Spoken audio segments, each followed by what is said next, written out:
नमस्कार दोस्तों, मैं आप सभी का स्वागत करता हूं डिफेंस मास्टर पर और एक नया आपके लिए सेशन लेकर आया हूं। और आज के इस सेशन में हम 26 अप्रैल 2021 का द हिंदू एडिटोरियल एनालिसिस करेंगे, जो कि आपके वेरियस रिटन एग्जामिनेशन और एसएसबी इंटरव्यू दोनों के लिए बहुत ज़्यादा यूजफुल है। ठीक है, वैसे ये क्लासेस जो है मैं अपने डिफेंस मास्टर ऐप पर आपको प्रोवाइड करता हूँ। ठीक है, फ्री ऑफ कॉस्ट यहाँ पर ये क्लासेस हैं। आपको डिफेंस मास्टर ऐप डाउनलोड करना है, लिंक डिस्क्रिप्शन बॉक्स में अवेलेबल है। और उसके बाद आपको वहां पर ना बैच कोड के लिए एक्सेस यहाँ पर लेना है। ठीक है, तो मैं आपको बैच कोड यहाँ पर बता देता हूँ। ठीक है, ये है आपका DNA21 विदाउट स्पेस।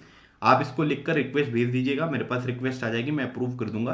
तो आप उसको रेगुलर बेसिस पे लाइव डिफेंस मास्टर ऐप पर यहाँ पर एक्सेस कर पाएंगे। ठीक है, और सेशन को स्टार्ट करने से पहले हमेशा की तरह एक इंपॉर्टेंट बात, you are going to be selected in your next attempt, चाहे वो आपका रिटन एग्जामिनेशन हो, एसएसबी इंटरव्यू। अगर आप रेगुलर बेसिस पे प्रिपरेशन करेंगे तो डेफिनेटली आप अपने अपकमिंग एग्जामिनेशन में सिलेक्ट होते हुए दिखाई देंगे। ठीक है, आज का कोटेशन देखिए लिखा हुआ है कि मंजिल के लिए आधे रास्ते जाकर कभी वापस मत लौटना। ठीक है, कभी कभी क्या होता है कि कुछ चीजें हमने अपने जीवन में डिसाइड करी होती हैं कि हम इन चीजों को यहाँ पर अपने लाइफ में अचीव करेंगे। ठीक है, लेकिन फिर क्या होता है कि कुछ फेलियर्स हमारे रास्ते में यहाँ पर आते हैं और उन चीज़ों को ध्यान में रखते हुए हम डिसाइड करते हैं कि भाई अब कोई दूसरा रास्ता हमें चुन लेना चाहिए।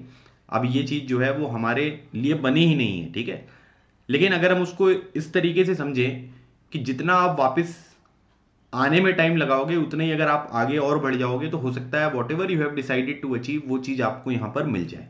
ठीक है, तो वही बात यहाँ पर बोली जा रही है कि मंजिल के लिए आधे रास्ते जाकर कभी वापस मत लौटना, क्योंकि वापस उतना ही लौटना पड़ेगा जितनी दूर आगे चलकर मंजिल मिल जाएगी। ठीक है, तो अगर आपको लगता है कि आप सही डायरेक्शन में आगे बढ़ रहे हो, तो आपको, मुझे लगता है कि आपको आगे बढ़ते रहना चाहिए। और what ever you have decided कि भाई मुझे ये मेरा एम है, मुझे ये एग्जामिनेशन इंटरव्यू क्वालिफाई करना है, उसके लिए आप बिल्कुल आगे बढ़े, आपको जरूर यहां पर सफलता देखने को मिलेगी। ठीक है, आज एक इंपॉर्टेंट डे है और आज का जो इंपॉर्टेंट डे है इसका नाम है वर्ल्ड इंटेलेक्चुअल प्रॉपर्टी डे। ठीक है, जो कि 26 अप्रैल को यहाँ पर सेलिब्रेट किया जाता है ना। इसको जो वर्ल्ड इंटेलेक्चुअल प्रॉपर्टी ऑर्गेनाइजेशन है उसने इस डे को, जो ईयर था 2000 में, यहाँ पर इसको इस्टेब्लिश किया था। ठीक है, आप मुझे कमेंट सेक्शन में ये बताएंगे कि वर्ल्ड इंटेलेक्चुअल प्रॉपर्टी ऑर्गेनाइजेशन जो है, जिसको WIPO के नाम से यहाँ पर जाना जाता है, इसका हेडक्वार्टर कहाँ पर है। बहुत ही सिंपल सा क्वेश्चन है। ठीक है, लेकिन मैं जानना चाहता हूं कि आप में से कितने लोगों को ये इन्फॉर्मेशन यहां पर पता है। ठीक है, तो 2000 में ये डे पर्टिकुलर सेलिब्रेट किया गया था। उसके बाद हर साल 26 अप्रैल को वर्ल्ड इंटेलेक्चुअल प्रॉपर्टी डे यहां पर सेलिब्रेट किया जाता है। और बेसिकली ये डे क्यों स्टेब्लिश किया गया था, ताकि लोगों को अवेयर किया जा सके पेटेंट्स के बारे में, कॉपीराइट्स के बारे में, ट्रेडमार्क्स हो गए, डिजाइन वगैरह, है ना, उसका डेली लाइफ में क्या यूज होता है और किस तरीके से जो भी जिस चीज का जिसके ऊपर अधिकार है वो मिलना चाहिए, है ना, इस चीज के लिए लोगों को अवेयर करने के लिए ये डे हम यहाँ पर सेलिब्रेट करते हैं। अगर हम 2021 वाला जो डे है उसकी थीम के बारे में अगर हम बात करेंगे, तो यहाँ पर लिखा हुआ है कि taking your ideas to the market. ठीक है, आपके जो आइडियाज हैं उनको मार्केट तक ले जाना, ये इस बार की यहाँ की थीम है। ठीक है, आप हमारे CDS एफकेट और preparation tool kit for SSB interview के कोर्सेज के लिए, ठीक है, डिफेंस मास्टर ऐप पर एनरोल कर सकते हैं। ये कोर्सेज आपको अवेलेबल है। मैं आपको अपना नंबर भी प्रोवाइड करूंगा अभी लास्ट में, तो आप मुझसे भी यहाँ पर कांटेक्ट कर सकते हैं। कोई भी कोर्स परचेज करने से पहले एक बार मुझसे यहाँ पर कनेक्ट हो जाइएगा। मैं आपको डिस्काउंट भी यहाँ पर प्रोवाइड करूंगा, जो कि आपके एग्जामिनेशन के लिए और एसएसबी इंटरव्यू की प्रिपरेशन के लिए बहुत ज़्यादा उपयोगी यहाँ पर साबित होगा। हमारा जो अगला यहाँ पर प्रिपरेशन बैच है एसएसबी का, ये 1 मई से स्टार्ट हो रहा है। ठीक है, तब तक मैं आपको एक रिकॉर्डेड सेशन यहाँ पर प्रोवाइड करूंगा, जिसमें कंप्लीट रिकॉर्डेड सेशन होगा। तो अगर आप आज से भी अपनी प्रिपरेशन स्टार्ट करोगे तो आप उन वीडियोस का यहाँ पर एक्सेस ले सकते हैं। प्लस जो आपका अपकमिंग यहाँ पर कोर्स है 1 मई का, ठीक है, उसमें आपकी लाइव क्लासेस हो जाएंगी। तो पहले थोड़ा अंडरस्टैंडिंग डेवलप हो जाएगी, फिर क्लासेस जो हैं वो आपको और भी ज़्यादा यहाँ पर इफेक्टिव देखने को मिलेगी। इसकी इन्फॉर्मेशन के लिए मैंने एक वीडियो यहाँ पर ऑलरेडी आपको प्रिपेयर करके अपलोड किया हुआ है यूट्यूब पर, आप उसको देख सकते हैं। वो सारी फैसिलिटीज़ यहाँ पर मिलेंगी। ठीक है, अब ये है आज का हमारा एजेंडा एडिटोरियल, जिसके बारे में हमको डिस्कशन यहाँ पर करना है। देखिए, ये वाला जो पर्टिकुलर आर्टिकल होता है ना, ये एडिटर को जो भी लेटर वगैरह लिखे जाते हैं, ये हर मंडे को उसका रिप्लाई करते हैं। ठीक है, तो एडिटर का रिप्लाई कभी कभी कुछ इंपॉर्टेंट होता है। आज कुछ इंपॉर्टेंट आया नहीं है, एग्जामिनेशन के लिए इंपॉर्टेंट नहीं है, तो इसको हम यहाँ पर डिस्कस नहीं करने वाले हैं। ठीक है, उसके बाद ये जो पर्टिकुलर आर्टिकल है, अभी आप सभी को पता है कि एक क्लाइमेट समिट हुई थी, जिसमें यूएसए और इंडिया ने कुछ यहाँ पर प्लेज ली है कि किस तरीके से क्लाइमेट को हम यहाँ पर अच्छा करेंगे, ग्रीन हाउस गैस एमिशन जो होता है उसको रिड्यूस करेंगे। तो उसके बारे में ये जानकारी है। तो इस आर्टिकल को बहुत कॉम्प्रिहेंसिव तरीके से मैं आपके साथ यहाँ पर डिस्कस करने वाला हूँ। ठीक है, ये जो पर्टिकुलर आर्टिकल है ये इंडिया और बांग्लादेश के रिलेशन के बारे में बात कर रहा है। इसके ऊपर मैंने आपको एक ऑलरेडी जो वीडियो है वो प्रोवाइड किया हुआ है, जिसमें बैकग्राउंड इन्फॉर्मेशन भी है और जो लेटेस्ट अभी हैपनिंग यहाँ पर आपको देखने को मिल रही है उन सब चीज़ों के बारे में भी मैंने जानकारी प्रोवाइड करी है। देखिए बात ये है कि 1971 में बांग्लादेश को इंडिपेंडेंस मिली थी। Bhutan was the first country to recognise Bangladesh. India जो थी वो सेकेंड कंट्री थी जिसने बांग्लादेश को यहाँ पर रिकॉग्नाइज किया था। तो 1971 में अगर हम 50 साल ऐड कर देंगे तो ये हो जाएगा 2021। तो 2021 में जो है वो टोटल 50 ईयर्स इंडिया और बांग्लादेश के रिलेशन के यहाँ पर हो गए। बांग्लादेश की आज़ादी के 50 साल यहाँ पर कंप्लीट हो गए। तो उन्हीं सब चीज़ों के बारे में यहाँ पर बात हो रही है कि किस तरीके से इंडिया बांग्लादेश रिलेशन इंप्रूव करे जा सकते हैं, वो भी यहाँ पर पॉइंट डिस्कस किया गया है। साथ ही साथ कुछ इश्यूज वगैरह देखने को मिलेंगे, ठीक है, चाहे वो बॉर्डर पर आप जो डिस्प्यूट्स होते हैं उनके बारे में देख लीजिए, जो बेसिकली यहाँ पर इलीगल तरीके से लोग यहाँ पर इंडिया में घुसने की कोशिश करते हैं, तो वहाँ पर बहुत सारी प्रॉब्लम्स हैं, ठीक है। फिर एनिमल्स वगैरह की जो यहाँ पर क्रॉस बॉर्डरिंग होती है उनके बारे में इश्यूज हैं, ठीक है। तीस्ता बॉर्डर का डिस्प्यूट है, तो वो सब चीज़ें क्या है तो वो मैंने यूट्यूब पर आपको प्रोवाइड किया हुआ है, लिंक भी मैंने आपको शेयर कर दिया। अगर आप उसको देख लोगे तो सारी चीज़ें यहाँ पर क्लियर हो जाएंगी, ठीक है। तो इस आर्टिकल को भी हम यहाँ पर डिस्कस नहीं करेंगे। अब ये वाला जो आर्टिकल है, आर्टिकल नंबर 4, ठीक है, आर्टिकल नंबर 5 और आर्टिकल नंबर 6, ठीक है, ये सब कोविड-19 से रिलेटेड जो है ये आर्टिकल यहाँ पर दिए गए हैं। ये तीनों आर्टिकल जो है ये सेम है। आज के टाइम पर देखिए जो मेन चीज़ है वो ये है कि हेल्थ जो है वो कौन से लिस्ट में यहाँ पर आता है, तो हमारे कॉन्स्टिट्यूशन के 7th शेड्यूल में 3 लिस्ट हैं, उसमें स्टेट लिस्ट में आपको यहाँ पर हेल्थ देखने को मिलता है। कई बार बात यहाँ पर चलती है कि हेल्थ जो है उसको कॉन्करेंट लिस्ट में आना चाहिए, ताकि सेंट्रल गवर्नमेंट और जो स्टेट गवर्नमेंट है वो सब लोग यहाँ पर मिलकर काम कर सकें, ठीक है। अब जैसे सबसे बड़ी प्रॉब्लम यहाँ पर जो निकल कर सामने आ रही है वो आ रही है ऑक्सीजन की, है ना, क्योंकि सभी स्टेट यहाँ पर डिमांड कर रहे हैं कि भाई ऑक्सीजन मिले। अब ऑक्सीजन का जो पूरा का पूरा कंट्रोल है वो सेंट्रल गवर्नमेंट के पास है, ठीक है। तो इस आर्टिकल में वही चीज़ें बताई गई हैं जिसमें जुडिशियल फेडरलिज्म के बारे में बात हो रही है कि भाई सेंटर और स्टेट साथ में मिलकर काम करेंगे तभी इस तरीके की चीज़ें जो हैं वो यहाँ पर क्या होंगी, बढ़ती हुई दिखाई देगी, ठीक है। साथ ही साथ नंबर ऑफ केसेस जो है वो बहुत ज़्यादा स्पीड में यहाँ पर आपको बढ़ते हुए दिखाई दे रहे हैं, तो सभी लोग अपना अपना ध्यान रखें, सैनिटाइज करें खुद को, ठीक है, मास्क पहने, सोशल डिस्टेंसिंग के नॉर्म्स को फॉलो करें और किसी भी तरीके की जो प्रोपोगंडा होते हैं उसको यहाँ पर फॉलो ना करो, ठीक है। जो भी यहाँ पर ऑथेंटिक गाइडलाइंस यहाँ पर सरकार के द्वारा प्रोवाइड करी जाती हैं उनको यहाँ पर प्रोवाइड करना बहुत जरूरी है, ठीक है। यूनिवर्सल वैक्सीनेशन के बारे में बात हो रही है। 18 साल से प्लस जो लोग हैं उनका 1 महीने से यहाँ पर वैक्सीन प्रोवाइड करी जाएगी। कुछ स्टेट ने फ्री यहाँ पर अनाउंस किया, कुछ ने नहीं किया, तो देखते हैं कि किस तरीके से आगे डेवलपमेंट होता है। लेकिन दवाइयाँ जो है वैक्सीनेशन सभी को यहाँ पर लेना ज़रूरी है, क्योंकि उसके जो रिजल्ट है वो बहुत अच्छे हैं। और अगर हम यहाँ पर वैक्सीनेशन जो है वो कंप्लीट कराएंगे तो उससे क्या आएगी, रोग से लड़ने की क्षमता जो है वो बढ़ेगी, है ना। हॉस्पिटलाइज आपको नहीं होना पड़ेगा और घर पे रहकर आप बहुत आसानी से अपना इलाज यहाँ पर कंप्लीट करवा सकते हैं, ठीक है। तो इन तीनों आर्टिकल में वही सब चीज़ें बताई गई हैं। कई बार मैंने आपके साथ ये डिस्कस किया हुआ है, तो इसे डिस्कस करने की कोई आवश्यकता नहीं है, ठीक है भाई। तो ये भी आपको थोड़ा सा ध्यान रखना है। ये वाला जो पर्टिकुलर आर्टिकल है इसमें बेसिकली किसके बारे में बात हो रही है, इसमें ईरान के बारे में बात हो रही है और इसराइल के बारे में बात हो रही है, ठीक है। तो ईरान और इसराइल जो है उसका डिस्कशन यहाँ पर किया जा रहा है और बैकग्राउंड में सीरिया को रखा गया है, ठीक है, कि सीरिया में ईरान क्या कर रहा है, सीरिया में इसराइल क्या कर रहा है और सीरिया जो है दोनों कंट्रीज के लिए क्यों इंपॉर्टेंट है। तो ईरान और इसराइल के रिलेशन के बारे में डिस्कशन करेंगे सीरिया को बैकग्राउंड में रखते हुए, ठीक है। तो बहुत ही शानदार आर्टिकल है। यहीं से आज आपका ग्रुप डिस्कशन का जो टॉपिक है वो भी निकल कर सामने आया है। तो बैकग्राउंड इन्फॉर्मेशन के साथ इस आर्टिकल को मैं यहाँ पर डिस्कस करने वाला हूँ, ठीक है। तो आर्टिकल नंबर 2 और 7 आज हमारा डिस्कशन यहाँ पर इन दोनों के ऊपर होगा और उसके बाद फिर ये कोविड-19 से रिलेटेड डेटा पॉइंट भी है आपके सामने और कार्टून भी यहाँ पर आपको दिखाया गया है, ठीक है। तो आप ये देख सकते हैं, मन की बात है ना, बहुत ज़्यादा न्यूज़ में थी। So vaccine, death count, wait, oxygen supply, ये सब चीज़ें हैं, ठीक है। लेकिन मन की बात में इन सब चीज़ों के ऊपर कोई भी डिस्कशन यहाँ पर नहीं किया गया। So vaccine dosage in the pipeline, आप ये देख सकते हो कि कौन कौन सी वैक्सीन है, ठीक है। India has purchase about 205 million confirmed कोविड-19 vaccine doses which amount to about 0.15 doses per person in the country according to the US based Duke University Global Health Innovation Center, ठीक है। तो बहुत सारी जो यहाँ पर हमारी वैक्सीन वगैरह है वो भी हमने यहाँ पर परचेज करी है। प्लस यूएसए ने पहले मना कर दिया था रॉ मटेरियल के लिए, अब यूएसए भी यहाँ पर एग्री हो गया है कि हम रॉ मटेरियल इंडिया को यहाँ पर प्रोवाइड करेंगे। तो देखते हैं कि किस तरीके से यहाँ पर चीजें इन फ्यूचर आपको देखने को मिलने वाली है, ठीक है भाई। चलिए सबसे पहले बात कर लेते हैं ग्रीन पार्टनरशिप के बारे में, ठीक है। तो ये है यूएस प्रेसिडेंट, ठीक है। कौन से नंबर के हैं, 46 प्रेसिडेंट ऑफ यूएसए, जिनका नाम है जो बाइडेन, जो कि एक डेमोक्रेटिक पार्टी को बिलोंग करते हैं। और इनके पीछे इनकी वाइस प्रेसिडेंट यहाँ पर देखने को मिल रही है जिनका नाम है कमला हैरिस, ठीक है।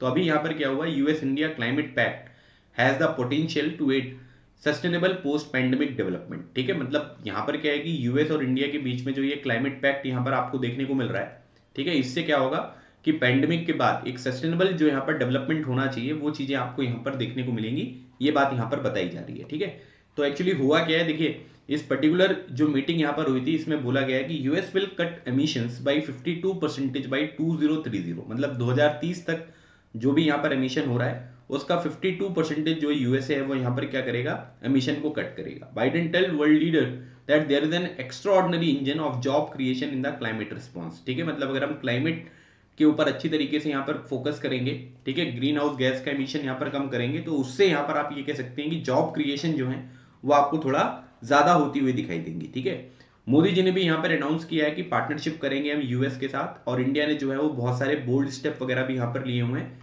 ये बात भी उन्होंने यहाँ पर ऐड करी है। ठीक है, तो अब यहाँ पर क्या बात हो रही है कि US India climate and clean energy agenda 2030 partnership raise expectation that the coming decade will be sustained financial and technology cooperation between the two countries to cut greenhouse gas emission। आज के टाइम पीरियड पर अगर हम यहाँ पर Paris climate change के बारे में बात करें तो पेरिस क्लाइमेट चेंज जो एग्रीमेंट यहाँ पर हुआ था वो 2015 में आपको देखने को मिलेगा।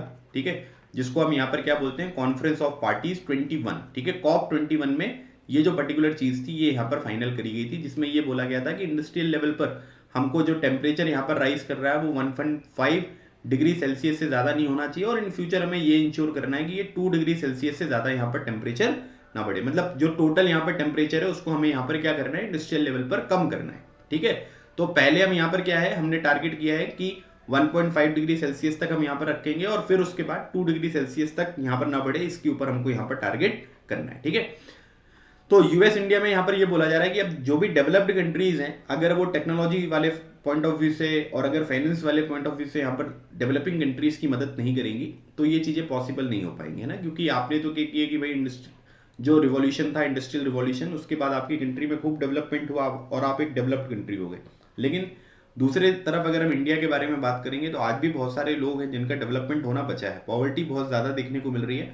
तो अगर हम इस तरीके से कोई ईयर पर्टिकुलर यहाँ पर अनाउंस कर देंगे तो उसका कोई बहुत अच्छा रिजल्ट देखने को मिलेगा नहीं, है ना। और इसीलिए यहाँ पर ये बोला जा रहा है कि डेवलप्ड कंट्रीज को ये बात यहाँ पर करनी पड़ेगी कि ये सब लोग जो हैं वो एक दूसरे की मदद यहाँ पर करेंगे।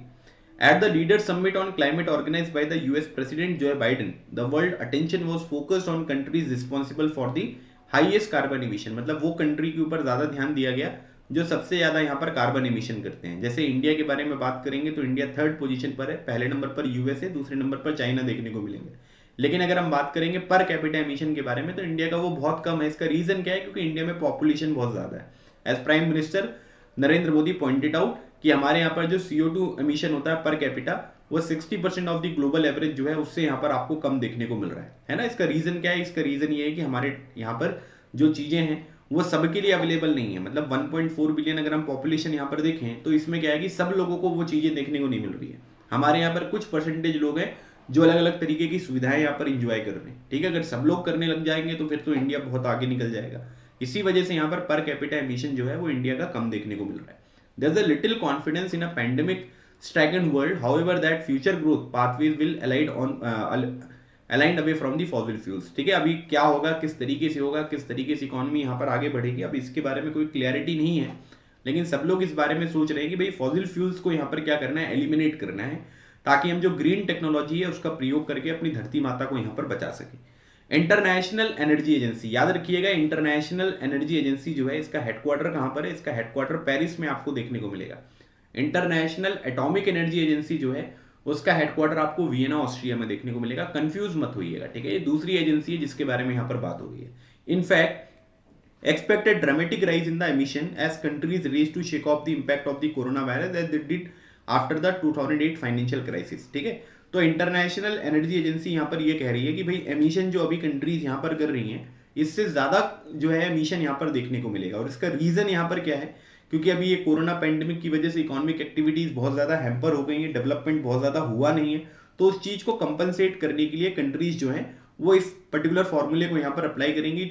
जो 2008 का यहाँ पर फाइनेंशियल क्राइसिस यहाँ पर आया था उसमें भी यही चीजें देखने को मिली थी। सब लोग बहुत स्पीड में आगे बढ़ रहे थे कि उनकी कंट्री का यहाँ पर डेवलपमेंट हो। तो यहाँ पर इंटरनेशनल एनर्जी एजेंसी ये कह रही है कि जो एमिशन है वो इन फ्यूचर हमको बढ़ता हुआ दिखाई देगा, ठीक है। फिर उसके बाद यहाँ पर बोला जा रहा है yet the years 2030 president Biden put in our part of a decisive decade on action to scale up funding and innovation can help all countries move closer to keeping global warming well below 2 degree Celsius or even 1.5 degree Celsius as the Paris climate envisages, ठीक है। मतलब यहाँ पर ये बोला जा रहा है कि किस तरीके से अलग अलग कंट्रीज की जो है वो मदद करनी है, क्योंकि सस्टेनेबल डेवलपमेंट गोल्स में भी यही बोला गया है कि भाई क्लाइमेट वगैरह जो है वो हमको थोड़ा अच्छा करना है। तो पेरिस क्लाइमेट चेंज में यही बोला गया है कि हमें जो है वो 2 डिग्री सेल्सियस तक जो ग्लोबल वार्मिंग है उसको यहाँ पर रखना है, और इन फ्यूचर जो है वो हम और अच्छा काम करके इसको थोड़ा और रिड्यूस यहाँ पर करेंगे, ठीक है। ये बात यहाँ पर बताई जा रही है। तो इसके लिए यहाँ पर फंडिंग भी देना बहुत जरूरी है और इनोवेशन जो है वो बहुत ज्यादा जरूरी है, और सबसे इंपॉर्टेंट चीज होती है पॉलिटिकल विल। अगर पॉलिटिकल विल होगी तभी इस तरीके के काम आपको होते हुए दिखाई देंगे। With open source technologies India could incorporate innovative materials and processes to decarbonise. हमको क्या क्या डीकार्बोनाइज करना है, जो इंडस्ट्री वाली चीजें हैं, ट्रांसपोर्ट हो गया, बिल्डिंग्स हो गई, biggest emitter apart from the power. मतलब हमें यहाँ पर ये करना है कि हम अपने हर एक फील्ड में जहां पर ग्रीन टेक्नोलॉजी का प्रयोग कर सकते हैं उन चीजों में हम यहाँ पर ध्यान रखेंगे और उसको इंप्लीमेंट करेंगे, और दूसरी कंट्री की जो डेवलप कंट्रीज हैं उनके सपोर्ट से ये सब चीजें हम यहाँ पर आसानी से अचीव कर सकते हैं। Many developed countries tend to view India's reluctance to commit to net zero emission target, ठीक है। बार बार यहाँ पर ये बोला जाता है कि इंडिया क्यों टारगेट यहाँ पर डिसाइड नहीं कर रहा है। तो एक यहाँ पर ये बोला गया था कि भाई अगर इंडिया को बहुत जरूरत पड़ेगी, भाई करना ही पड़ेगा आपको, तो 2070 तक यहाँ पर इंडिया जो है वो टारगेट कर सकता है, क्योंकि उससे पहले अगर कर देगा तो देश में गरीबी जो है वो समाप्त होती हुई नहीं दिखाई देगी, ठीक है। A forward looking policy should therefore envision green development NU providing funding and green technologies as compensation for the emission space lost by the poorer countries, ठीक है। मतलब अगर emission आप ये सोचते हो कि जो गरीब देश हैं वो इसके ऊपर यहाँ पर काम करें, तो उनको फंडिंग और ग्रीन टेक्नोलॉजी प्रोवाइड करना बहुत जरूरी है। This is a win win game since it would aid sustainable development. Sustainable development यहाँ पर होता हुआ दिखाई देगा, एम्प्लॉयमेंट को यहाँ पर बूस्ट करेगा, इन्वायरमेंट को क्लीन करेगा, और सबसे ज्यादा यहाँ पर क्या है कि जो पेंडेमिक की वजह से यहाँ पर सिचुएशन कंट्रीज की खराब हुई है उसकी वजह से वो अपने आप को और हेल्दियर यहाँ पर बना पाएंगी। जब क्लाइमेट यहाँ पर सही होगा तो आप ये कह सकते हैं कि दूसरे जो अलग अलग तरीके की बीमारियां होती हैं वो भी आपको कम देखने को मिलेगी। ब्रिटिश प्राइम मिनिस्टर जो हैं जिनका नाम है Boris Johnson, who announced enhance ambition at the summit for Britain to cut carbon emission by 78% by 2035 over 1990 levels. मतलब इनका ये कहना है कि 1990 को हमने यहाँ पर एक बेंचमार्क डिसाइड किया है और उससे हम 78% जो है कार्बन इमिशन यहाँ पर कम करेंगे। कब तक? 2035 तक। Advance the agenda by calling for climate funding by rich nation to exceed the decade old goal of 100 billion, ठीक है। मतलब यहाँ पर ये बोला गया है कि अगर फंडिंग सही तरीके से होगी तो हम इसको बहुत आसानी से यहाँ पर अचीव कर सकते हैं।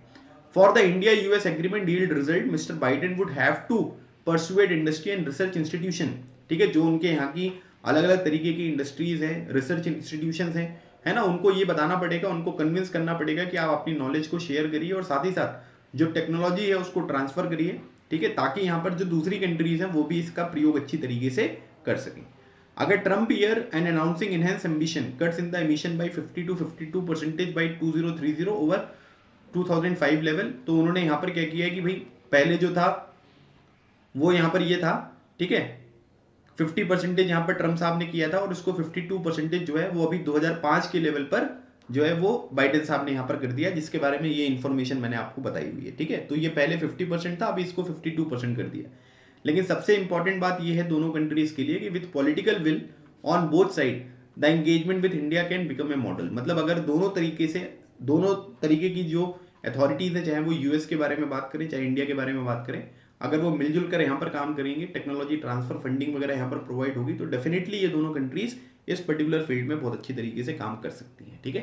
तो ये एक इंपॉर्टेंट आर्टिकल था जिसके बारे में आपको थोड़ी सी जानकारी रखनी है, ठीक है। चलिए अगली बात करते हैं। अगला आर्टिकल यहाँ पर दिया है कि what Israel wants in Syria, ठीक है। तो इजराइल के बारे में अगर हम देखेंगे तो ये इजराइल है, ठीक है। यहाँ पर आपको ये पैलेस्टीन वाला जो इलाका है वो यहाँ पर देखने को मिल रहा है, ठीक है, जिसको हम ये गाजा स्ट्रिप कहते हैं, ठीक है। और उसके बाद ये जेरूसलम है, तल अवीव है ना। ये सबसे इंपॉर्टेंट एक यहाँ पर एरिया है जिसको हम यहाँ पर बोलते हैं गोलन हाइट्स, ठीक है। गोलन हाइट्स वैसे तो है वो सीरिया की, लेकिन उसमें कंट्रोल किसका है? वो इजराइल का आपको देखने को मिलेगा। यहाँ पर आपको ये डेड सी देखने को मिलेगा। वेस्ट बैंक को एनेक्स करने की पॉलिसी यहाँ पर थी, है ना, तब ये यूएई वगैरह, बहरीन वगैरह के साथ इनका एक एग्रीमेंट यहाँ पर साइन हुआ है जिसको यूएसए ने, डोनाल्ड ट्रंप ने यहाँ पर करवाया था। तो ये सब लोकेशन है और यहाँ पर ये मेडिटेरेनियन सी है। तो ये मैप बेस्ड क्वेश्चन आपसे पूछा जा सकता है। जॉर्डन हो गया, सीरिया हो गया, लेबनान, इजिप्ट, इन सब के साथ इजराइल जो है वो अपनी बॉर्डर को यहाँ पर शेयर करता है। सबसे पहली बात यहाँ पर यह करते हैं कि गोलन हाइट्स की इंपॉर्टेंस यहाँ पर क्या है। ठीक है, तो इंटरनेशनल रिकॉग्निशन जो गोलन हाइट्स का है वो है क्या। देखिए, डोनाल्ड ट्रंप ने इस बात को एग्री कर लिया था, इस बात को मान लिया था कि जो गोलन हाइट्स है उस पर किसका अधिकार है, वो इजराइल का है। ठीक है, लेकिन गोलन हाइट्स हैं कहां पर, आप उसको अगर देखोगे तो वो सीरिया में आपको देखने को मिल रहे हैं। तो सीरिया का पार्ट है यहाँ पर गोलन हाइट्स। अलग अलग तरीके के इंस्टीट्यूशंस के बारे में अगर हम बात करेंगे, यूरोपियन यूनियन जो है उसने ये बोल दिया है कि Golan Heights was unchanged and it did not recognise Israeli sovereignty over the area. ठीक है, मतलब यूरोपियन यूनियन में टोटल 27 कंट्रीज है। पहले 28 थी, ब्रिटेन का यूरोपियन यूनियन से एग्जिट होने के बाद अब केवल 27 कंट्रीज यहाँ पर रह गई हैं। तो वो यहाँ पर इजराइल की सोवरेनिटी जो है गोलन हाइट्स के ऊपर यहाँ पर एक्सेप्ट नहीं करता। ठीक है, साथ ही साथ अरब लीग के बारे में अगर हम बात करेंगे तो यहाँ पर अरब लीग यहाँ पर ये कहती है कि कंप्लीटली बियॉन्ड इंटरनेशनल लॉ है। ठीक है, अरब लीग में जो भी आपकी ये सऊदी अरेबिया वगैरह कंट्री है इनके बारे में भी हम यहाँ पर समझ सकते हैं। तो यहाँ पर क्या है कि भाई जो पैलेस्टीन है वो यहाँ पर क्या है कि वो अगर हम देखेंगे तो वो एक मुस्लिम डोमिनेटिंग कंट्री है। ठीक है, जहां पर मुस्लिम पॉपुलेशन के बारे में बात होती है। इजराइल में ज्यूस आपको यहाँ पर देखने को मिलेंगे।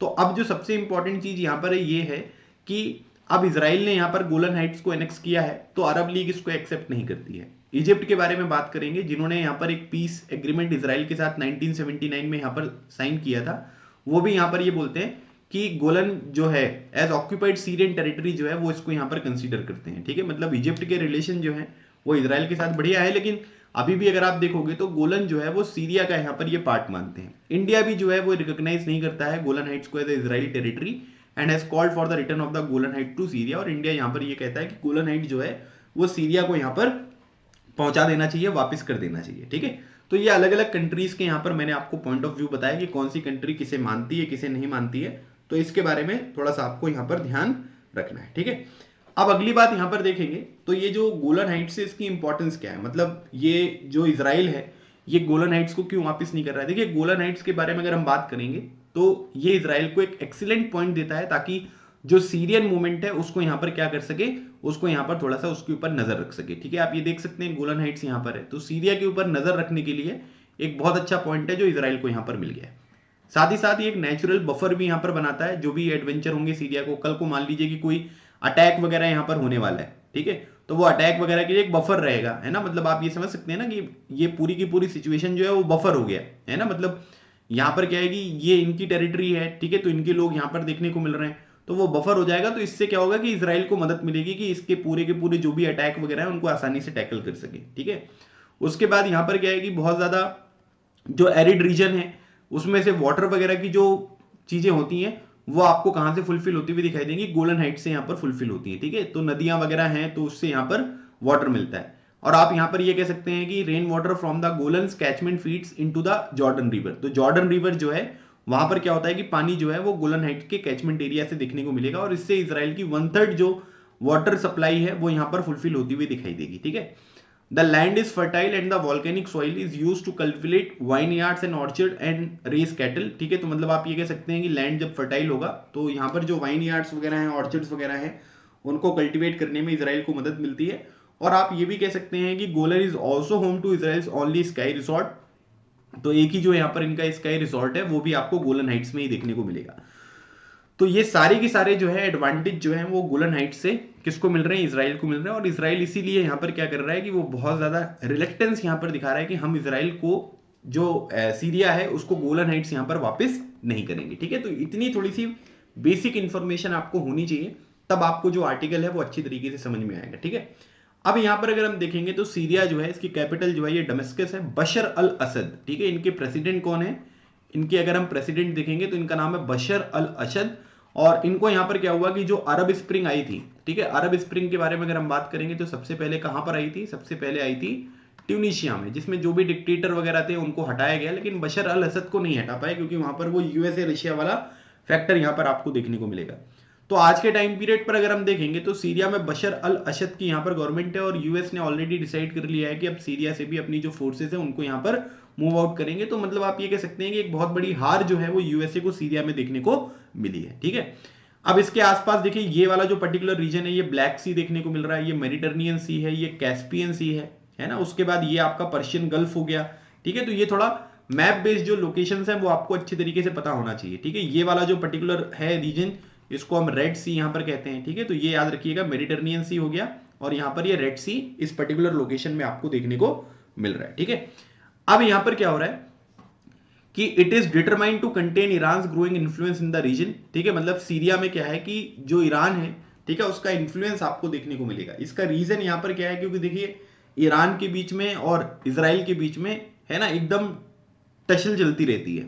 इजराइल को किसका सपोर्ट मिला हुआ है, इजराइल को सपोर्ट मिला है यूएसए का, और यूएस भी जो है उसके रिलेशन जो है वो ईरान के साथ बहुत खराब हो गए थे ड्यूरिंग ट्रम्प एरा। और इसी वजह से यहां पर आप ये कह सकते हैं कि सीरिया में कई सारी कंट्री सपोर्ट कर रही हैं, जैसे रशिया बशर अल असद को यहां पर बैक करती है, ठीक है। साथ ही साथ ईरान का जो हिजबुल्लाह वगैरह है, ठीक है, जो शिया मिलिशियाज हैं लेबनान वाले, ठीक है, वो यहां पर आपको काम करते हुए दिखाई देंगे। तो जो शिया मिलिशियाज हैं उनको सपोर्ट किसका मिल रहा है, वो ईरान का मिल रहा है। और इसी वजह से सीरिया में जो ईरान की प्रेजेंस है वो लगातार बढ़ती हुई जा रही है। और इसी वजह से यहां पर ये बोला जा रहा है कि आपको क्या है कि ईरान का जो ग्रोइंग इन्फ्लुएंस है सीरिया में वो कंट्रोल करना बहुत जरूरी है, और उसके लिए यहां पर इजराइल निकलकर सामने आपको देखने को मिल रहा है। 10 years since the outbreak of the crisis in Syria, the regime of President Bashar al-Assad seems to have won the civil war। आज के टाइम पीरियड पर अगर हम देखेंगे तो सिविल वॉर जो भी यहाँ पर हुआ, गृह युद्ध, उसकी वजह से बशर अल असद की पोजीशन पे कोई फर्क नहीं पड़ा, है ना। और जब चीजें यहाँ पर सब लोग बाहर ही जा रहे हैं तो आप ये कह सकते हैं कि बशर अल असद की जो है वो यहाँ पर इस पर्टिकुलर सिविल वॉर में जीत हुई। 2015 के बारे में बात करेंगे, जब रशिया का इंटरवेंशन यहाँ पर देखने को नहीं मिलेगा, तब यहाँ पर क्या हुआ कि असद जो है उनके पास बहुत कम यहाँ पर जो है एरिया देखने को मिलेगा। बेसिकली एलावाइट शिया में एक ग्रुप होता है एलावाइट, पॉपुलेटेड जो रीजन है stretching from the Damascus to Mediterranean coast, मतलब ये डेमेस्कस हो गया, मेडिटरेनियन कोस्ट, ये वाला जो रीजन था ये इनके पास था। लेकिन आज के टाइम पीरियड पर अगर हम देखेंगे तो सीरिया का जो ज्यादातर रीजन है वो किसके पास है, वो बशर अल असद मतलब की जो गवर्नमेंट है उसके कंट्रोल में है। जो इडलिब वाला रीजन है और जो कुर्दिश वाली टेरिटरीज हैं, इनको अगर छोड़ दिया जाए तो बाकी का जो पूरा का पूरा सीरिया वाला रीजन है वहां पर बशर अल असद का रूल यहां पर देखने को मिल रहा है। तो हम इस मैप में यहां पर देखते हैं, यह है सीरिया और ये वो कंट्रोल्स व्हाट। तो सीरियन गवर्नमेंट के बारे में अगर आप देखोगे तो रेड रीजन जो आपको दिख रहा है ये सीरियन गवर्नमेंट का है, ठीक है। ब्लैक वाला जो है ये Islamic state of Iraq and जो यहाँ पर आपको लेबनान देखने को मिल रहे हैं ये है, ठीक है। कुर्दिश फोर्सेस ये है, आप देखिए कुर्दिश जो फोर्सेस है ना ये कुर्दिस्तान बनाना चाहते हैं, जिसमें टर्की का रीजन भी है, जिसमें आर्मेनिया की बॉर्डर भी टच हो रही है, ईरान की बॉर्डर भी टच हो रही है, इराक भी हो गया और सीरिया भी हो गया। तो ये लोग यहां पर क्या करना चाहते हैं, ये कुर्दिस्तान बनाना चाहते हैं। देखिए कुर्दिस्तान के बारे में अगर हम बात करेंगे तो इनको सपोर्ट किसका प्राप्त था, इनको यूएसए का सपोर्ट प्राप्त था। यूएसए के जाने के बाद सीरिया से टर्की ने इनके ऊपर अटैक करना स्टार्ट कर दिया। इसका रीजन क्या है, क्योंकि टर्की जो है वो ये नहीं चाहता कि उसकी टेरिटरी जो है वो कुर्द कम्युनिटी यहां पर एक्वायर करे, है ना। और इस वजह से उनके ऊपर अलग अलग तरीके के अटैक आपको देखने को मिलेंगे। मैंने आपको इडलिब के बारे में बताया, तो ये इडलिब वाला रीजन देख सकते हैं, रिबल फोर्सेस यहां पर हैं, ठीक है। फिर उसके बाद यहां पर जो ये वाला रीजन है यहाँ पर ये टर्किश बेस्ड जो रिबल ग्रुप्स हैं ये देखने को मिलेंगे, ठीक है। इजरायली ऑक्यूपाइड गोलन हाइट जो है वो आपको यहां पर देखने को मिल रही है। तो बेसिकली यहां पर क्या है कि जो इडलिब वाला रीजन है और जो यहाँ पर रिबल फोर्सेस है उसको अगर छोड़ दिया जाए, कुर्द कम्युनिटी को छोड़ दिया जाए, तो आप यहां पर ये देख सकते हैं कि ज्यादातर जो रेड में एरिया है वो किसके कंट्रोल में है, वो आपको बशर अल असद के कंट्रोल में देखने को मिल रहा है। The Kurds enjoy autonomy in the border region with the Turkey but have fought a delicate peace with the Damascus। मतलब आप ये कह सकते हैं कि उनकी लड़ाई टर्की के साथ होती है, लेकिन आज के टाइम पीरियड पर सीरिया में उनका जो वर्चस्व है वो आपको बहुत ज्यादा देखने को मिलेगा। In effect, Idlib controlled by the jihadists and rebel and some towns on the border that are held by the pro-Turkey militias are the only parts of the country that lie outside the sovereignty of the Syrian government। जो मैंने आपको इस map में यहाँ पर दिखाया, तो थोड़े बहुत रीजन जो है वो यहाँ पर सीरियन गवर्नमेंट के कंट्रोल में नहीं है। बाकी अगर हम देखेंगे तो ज्यादातर चीजें जो हैं वो रशिया के आ जाने के बाद जो बशर अल असद है उनकी पोजीशन जो है सीरिया में वो बहुत इंप्रूव आपको देखने को मिलेगी। Mister Assad's victory however seems to have locked Syria in a prolonged geopolitical contest. मतलब आज के टाइम पीरियड पर सीरिया में जो है ये गृह युद्ध जो चल रहा है वो समाप्त होने की कगार पे कहीं नहीं दिख रहा है। The Syrian army turned around the war with the help from Russia, Iran and several Iran backed Shia militias. मतलब ईरान ने उनकी मदद करी, ठीक है, और जो यहाँ पर रशिया उन्होंने मदद करी और इनडायरेक्टली चाइना ने भी यहां पर मदद करी, जिसमें आपको ये लेबनानीज जो हिजबुल्लाह ग्रुप है वो भी यहां पर आपको देखने को मिल रहे हैं, ठीक है। They are all still in Syria which spread the which share border with Israel. मतलब आप ये देख सकते हैं कि सीरिया जो है वो इजराइल के साथ बॉर्डर को टच करता है, और ये सारे के सारे लोग जो ईरान के सपोर्ट वाले शिया मिलिशियाज हैं, हिजबुल्ला वगैरह हैं, ये सब कुछ जो है वो सीरिया में अभी आपको प्रेजेंट देखने को मिल रहा है। This means the civil war has intensified the Iran Israel conflict, और इसी की वजह से जो ईरान और इजराइल के बीच में कॉन्फ्लिक्ट है वो थोड़ी सी इंटेंसिफाई हो गई है। When the Syrian crisis unfolded in 2011-12 Israel took a wait and watch approach, क्योंकि उनका जो बेसिक रीजन था, क्योंकि भाई डमेस्कस में अगर स्टेबल रिजीम नहीं होगा तो प्रॉब्लम हो सकती है, क्योंकि आप ये समझिए कि हमारी बॉर्डरिंग कंट्री है, नेबरिंग कंट्री, अगर वहां पर सिचुएशन नॉर्मल नहीं होगी तो बड़ी दिक्कत यहां पर हो सकती है। Across Israel northern border the Hezbollah has already establish a formidable presence. ठीक है, इजराइल के नॉर्दर्न बॉर्डर में, मतलब सीरिया का जो सदर्न वाला पार्ट है, वहां पर हिजबुल्ला की बहुत ज्यादा प्रेजेंस आपको देखने को मिल रही है। Israel would not like to have more Iran-backed Shia militias across the Golan Heights, which it captured from the Syria in the 1967 Six Day War। ठीक है, मतलब कि 1967 का जो 6 Day War यहां पर हुआ था, उसकी मदद से इजराइल ने जो है वो गोलन हाइट्स को क्या किया था, कैप्चर कर लिया था, and which has been the de facto border between the two countries ever since. और इसी वजह से ये जो पर्टिकुलर चीज है ये आपको इन दोनों कंट्रीज के बीच में बॉर्डर यहां पर देखने को मिल रही है। यूएस प्रेसिडेंट ने यहां पर जब डोनाल्ड ट्रंप जीते, उन्होंने अनाउंस किया था कि भाई इजराइल की सोवरेनिटी है गोलन हाइट्स के ऊपर, और यूएसए ऐसा करने वाली पहली कंट्री थी, और ये कह सकते हैं, और इसकी वजह से यहां पर एक बहुत ही ड्रामेटिक शिफ्ट था जो यूएस पॉलिसी में देखने को मिलेगा, क्योंकि इससे पहले किसी प्रेसिडेंट ने नहीं किया था। गोलन हाइट्स जो है वो इजराइल ने 1967 में कैप्चर किया था, और मतलब कॉन्फ्लिक्ट हुआ था 1967 का, और 1981 में इसको एनेक्स कर लिया था, और जिसको बहुत सारी कंट्रीज ने यहाँ पर रिकॉग्नाइज नहीं किया था। गोलन हाइट्स बेसिकली एक रॉकी प्लेटू है, 1800 किलोमीटर स्क्वायर इसका एरिया है, जो कि इजराइल और सीरिया की बॉर्डर पर है। सदर्न जो यहाँ पर वेस्टर्न सीरिया है वहां पर देखने को मिलेगा। और उसके बाद 1967 का जो 6 डे वॉर हुआ था, उसमें गोलन हाइट्स के साथ ही साथ वेस्ट बैंक, ईस्ट जेरूसलम और जो गाजा स्ट्रिप है ये भी इजराइल ने ऑक्यूपाई कर ली थी, और सीरिया ने कोशिश करी थी कि गोलन हाइट्स को वापस लिया जाए 1973 में, लेकिन ऐसा कुछ हो नहीं पाया। और उसके बाद फिर इस पर्टिकुलर अटेम्प्ट में सीरिया बहुत बुरी तरीके से यहाँ पर हार गया था, और बोथ कंट्रीज ने फिर यहाँ पर armistice in 1974 and an UN observer force has been in place on the ceasefire line since 1974। मतलब यूनाइटेड नेशन ने फिर यहाँ पर इंटरवीन किया, और तब से जो है ये पर्टिकुलर रीजन जो है आपको यहाँ पर देखने को मिल रहा है। ठीक है, तो ये है आपका गोलन हाइट्स, जिसके बारे में यहाँ पर बात हो रही है। अब आज के टाइम पीरियड पर अगर हम देखेंगे तो इजराइल के 3 गोल है। अगर वो सीरिया में अपनी प्रेजेंस यहाँ पर दिखा रहा है तो इसके 3 गोल क्या है कि जो ईरानियन सप्लाईज हैं, हिजबुल्ला और अदर जो शिया मिलिशियाज हैं, उनको डिसरप्ट करना, जो militias advancing toward the de facto border हैं, मतलब जो गोलन हाइट्स की तरफ वो मूव कर रहे हैं, उसको रोकना, और उसके बाद उनको कंटिन्यूसली यहां पर टारगेट करना, ताकि ईरान की जो प्रेजेंस है सीरिया में वो कमजोर हो जाए। इन तीनों चीजों की वजह से जो इजराइल है वो सीरिया में अपनी प्रेजेंस यहां पर दिखा रहे हैं। ठीक है, in the last 3 year Israel has carried out dozens of aerial attacks in Syria. ठीक है, मतलब बहुत सारे एरियल अटैक यहां पर किए गए। रिटेलिएशन में सीरिया ने भी यहाँ पर एंटी एयरक्राफ्ट मिसाइल वगैरह फायर करी गई। फरवरी 2018 में देखेंगे तो इजराइल का एक वॉर प्लेन था जिसको सीरिया में यहाँ पर शॉट डाउन कर लिया गया। ठीक है, लास्ट वीक एक anti aircraft surface to air missile है, ठीक है, purportedly fired by the Syrian army landed near Israel secretive nuclear facility in the Dimona. तो डायमोना जो जगह है ये इजराइल में है, और यहाँ पर इनका सिक्रेटिव न्यूक्लियर फैसिलिटी है। तो यहाँ पर सीरियन आर्मी ने जो है उसको फायर किया एक missile, surface to air missile, और वो वहां पर आपको गिरती हुई दिखाई दी। इन रिस्पॉन्स इजराइल ने भी यहां पर बहुत सारे राउंड ऑफ बॉम्बिंग जो है वो यहां पर सीरिया में स्टार्ट किए।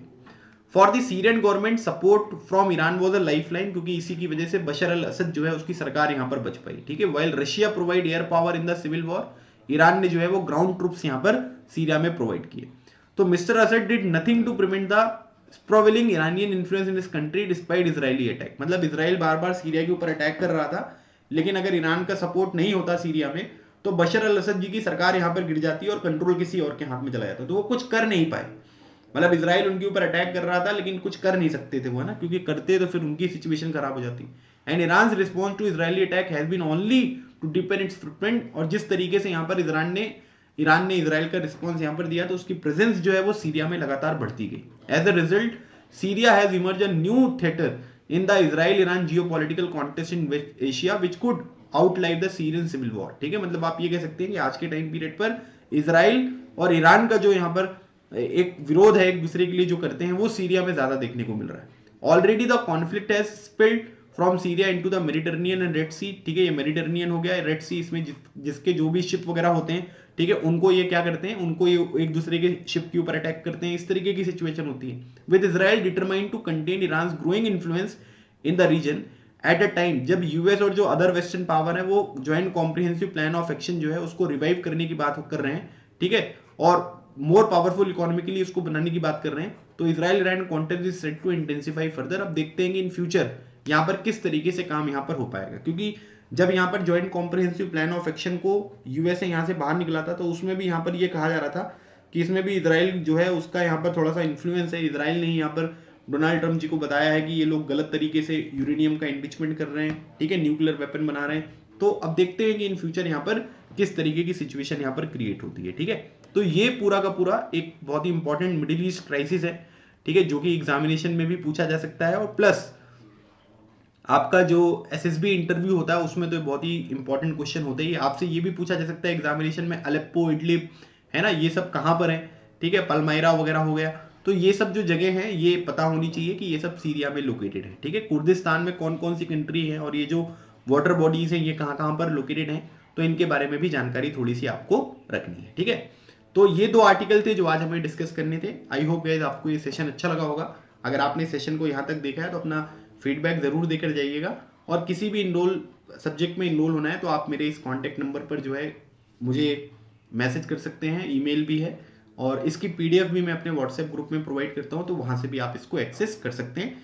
साथ ही साथ डिफेंस मास्टर टेलीग्राम चैनल है, ठीक है, तो डिफेंस मास्टर टेलीग्राम चैनल पे भी जुड़ जाइएगा। वहां पर भी मैं आपको इसकी पीडीएफ वगैरह जो है वो आज से मैं यहाँ पर शेयर करना स्टार्ट कर दूंगा, तो आप डिफेंस मास्टर टेलीग्राम चैनल पर भी जुड़कर इन पीडीएफ को यहाँ पर एक्सेस कर सकते हो, ठीक है। तो मिलते हैं हमारे नेक्स्ट सेशन में, तब तक keep smiling and keep preparing, लगे रहो, एग्जाम क्लियर करो। थैंक यू सो मच, जय हिंद।